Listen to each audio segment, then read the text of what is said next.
어제 국내 증시는 또 한 번 패닉에 빠졌습니다. 1년 5개월 만에 2,300선마저 붕괴됐습니다. 그런데 밤사이에 극적인 반전이 나왔습니다. 트럼프 대통령 입만 바라보고 있자니 정말 멀미나는 상황인데요.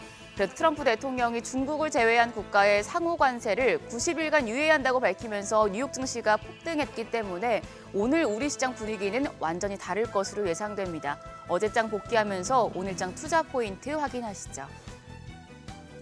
코스피는 1.7% 하락해 2,293포인트까지 내려앉았고 코스닥도 2.3% 급락해서 643포인트였습니다.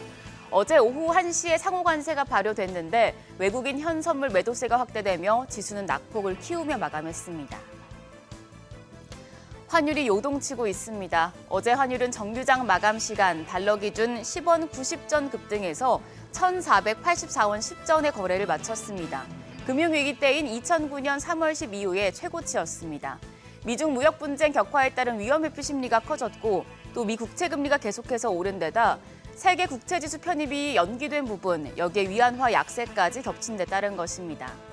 그런데 야간 거래에서는 환율이 또 급락했습니다. 미국의 관세 유예 발표 전에 베튼스 재무장관이 동맹국과의 협상 가능성을 언급하면서 야간 거래에서 환율 1,472원에 마감했습니다. 그리고 관세 유예가 발표된 후에 새벽 6시 기준 역외 환율 1,446원 80전까지 크게 떨어졌습니다. 최근 환율 급등이 외국인 자금 이탈을 부추기면서 증시에 굉장한 악재로 작용해 왔는데요. 오늘 외환시장 급락 출가할 것으로 예상이 되면서 지수 반등에도 힘을 보태줄지 주목되고 있습니다. 어제까지 시장에 비우호적인 수급 상황이 이어졌습니다. 어제도 외국인 양시장에서 팔자 포지션을 이어갔습니다. 유가증권 시장에서 1조 원 넘는 강한 매도세를 나타냈습니다. 기관도 700억 원 가까이 순매도하면서 지수의 하락을 부추겼습니다. 개인만 홀로 9,300억 원 매수 우위 기록했습니다. 코스닥 시장에서도 외국인은 1,000억 원 가까이 순매도했습니다. 반면 기관이 200억 원에 가까운 매수 우위 보여줬고 개인 역시 840억 원 순매수했지만 지수는 급락했습니다. 시가총액 상위 종목은 또 한 번 퍼렇게 멍이 들었습니다. 어제 삼성전자가 1% 가까이, SK하이닉스 2.6% 하락했고 셀트리온은 5% 넘는 낙폭을 기록했습니다. 장중에 52주 신저가까지 내리자 서정진 회장이 주식 500억 원을 매입한다고 발표하기도 했습니다. 코스닥 시장에서도 대부분의 종목이 하락했습니다. 알테오젠이 3.6%, 또 반락했고 HLB가 5% 넘게, 삼천당 제약이 12% 급락하는 등 바이오 대표주도 충격이 컸습니다. 이런 와중에도 레인보우 로보틱스와 코오롱 티슈지는 저가 매수세가 유입되는 분위기였습니다. 오늘 국내 증시 반등이 예상되는데요. 지금이 매수 타이밍일까 의견이 분분합니다. 일단 밸류에이션 측면에서 보자면 지금 코스피 주가 순 자산 비율 PBR이 0.8배 수준까지 하락해서 지난 25년간 딱 3번 있었던 자리에 위치해 있습니다. 한화투자증권은 지금 주식을 사야 한다고 리포트를 냈습니다. 미국 경기 침체에 대한 우려가 나오지만 고용 둔화가 지금 금융시장이 악화했던 정도로 빠르게 진행되고 있진 않다는 건데요. 소비자 신뢰지수가 소비 심리지수를 하회했을 때 실업률이 상승하고 경기 침체에 빠졌음을 확인할 수 있는데 이 지표가 3월 말 기준으로는 36포인트나 차이 난다는 점을 근거로 들었습니다. 그러면서 코스피가 PBR 0.8배까지 하락한 뒤 이후 20일 거래의 평균 수익률이 플러스 6.8%였다며 지금 주식을 사모을 것을 권했습니다. 만약 이 조언대로라고 매수를 하려고 한다면 어떤 종목이 좋을까요? 지난 9개월 동안 국내 증시에서 11조 원 넘게 매도 폭탄을 던진 외국인이 어떤 종목을 샀는지 좀 살펴봤습니다. 외국인은 거센 매도 공세에도 원자력과 전력 관련주를 사들이는 것으로 나타났습니다. 외국인 순매수 종목들 참고하시죠. 다만 지금 상호관세를 아예 철회한 게 아니고 또 중국에 대해서는 오히려 관세율을 더 높이면서 미중 무역 분쟁 가능성은 여전한 상황입니다.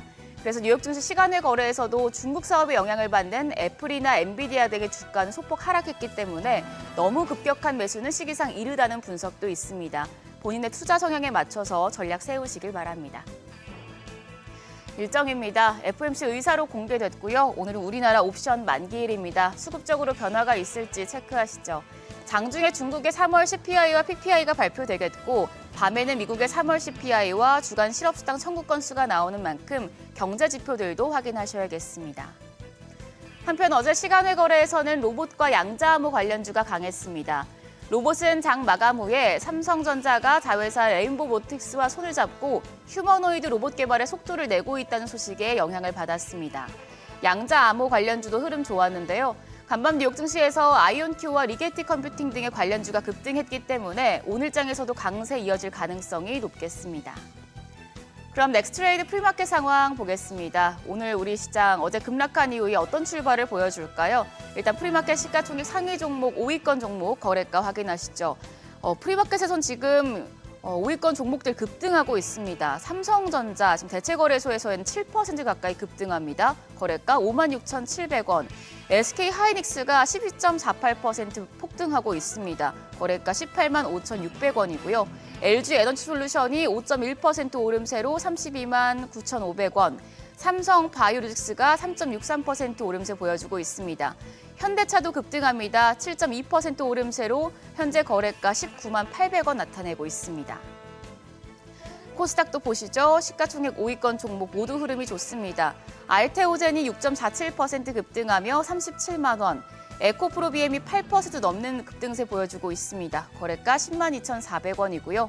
HLB가 4%대 오름세로 5만 4,800원, 에코프로도 8% 가까이 상승 중입니다. 5만 1,600원, 5만 1,500원대에 거래되고 있습니다. 더불어서 레인보우 로보틱스 상승세 이어갑니다. 8.26% 상승하며 현재 거래가 26만 2,500원으로 집계되고 있습니다. 여기까지 프리마켓 점검했습니다. 오르락 내리락 멀미나는 시장에 투자자분들 머릿속이 복잡하실 텐데요. 그래도 일단은 오늘 국내 증시 급등하면서 출발할 것으로 예상이 됩니다. 코스피 PBR이 0.8배까지 낮아진 가운데 반등하는 자리인 만큼 포트폴리오 점검하면서 투자 전략도 재정비해 보시죠. 지금까지 어제장 오늘장이었습니다.